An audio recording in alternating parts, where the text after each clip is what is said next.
Salut, nous revoilou. On s'est arrêté au lac de Fermentelos. Une petite... Oh là là. Bon ben ça va pas, on va recommencer. Une petite étape sympa, un petit spot trouvé sur Parfortnite et comme vous le voyez en pleine nature. Un beau lac, en fait on voyait pas vraiment le lac parce qu'il y avait plein de fleurs dans ce lac, c'était pas des nénuphars.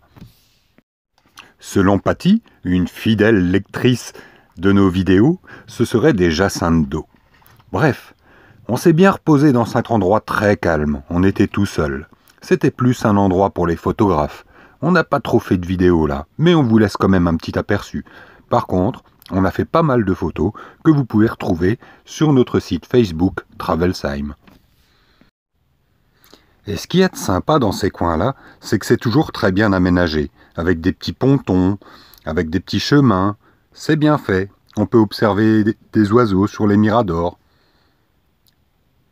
Les petits pontons, comme on en voit un petit bout ici, sont en bois. Un bel endroit, bien sympathique, qui nous a fait un petit peu peur en arrivant parce qu'il était un petit peu sombre. Mais en fait, le lendemain au réveil, on était vraiment content d'être là. Alors avant de quitter ce lieu magique, voici quelques extraits de quelques photos. Après, n'oubliez pas qu'on fait avec les moyens du bord, un simple téléphone aussi bien pour les prises de vue que pour le montage. Donc, encouragez-vous, abonnez-vous à notre chaîne YouTube. Après ce beau spot, on a continué notre route vers Costanova do Prado. Le spot était au bord de la mer, sur la plage, une plage de sable. On n'était pas tout seul, c'était sympa, même qu'on y est encore. En s'approchant de la ville, on a pu voir une espèce d'église avec un clocher. Et la particularité de ce village, c'est d'avoir des maisons qui sont rayées. Alors elles peuvent être rayées en peinture, ou les rayures peuvent être composées de carrelage, mais elles sont rayées de toutes les couleurs. Ça donne un effet assez spectaculaire sur ce petit village balnéaire.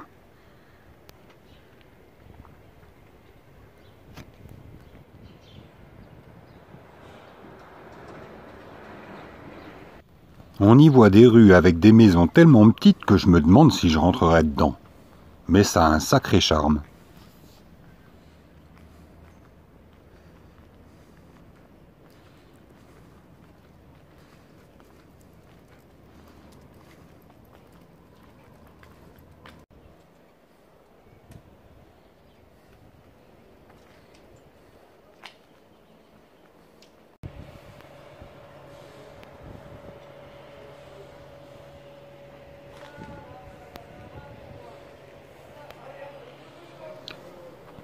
Ce côté-là, c'est le côté principal du village, la place. On y entend un autochtone qui passe avec son 2 roues.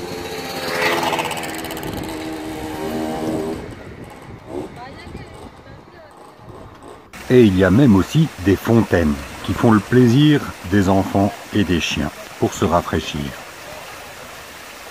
Une autre chose aussi qui nous a beaucoup plu, c'est que quand ils font des travaux, ils mettent des bâches avec la photo de la maison.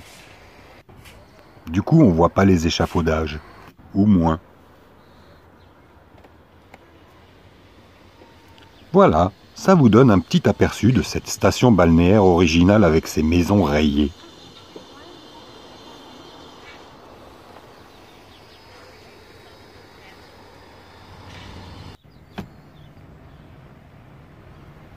Quand on a quitté la vallée du Douro, on s'est arrêté aussi dans d'autres villes comme Aveiro par exemple.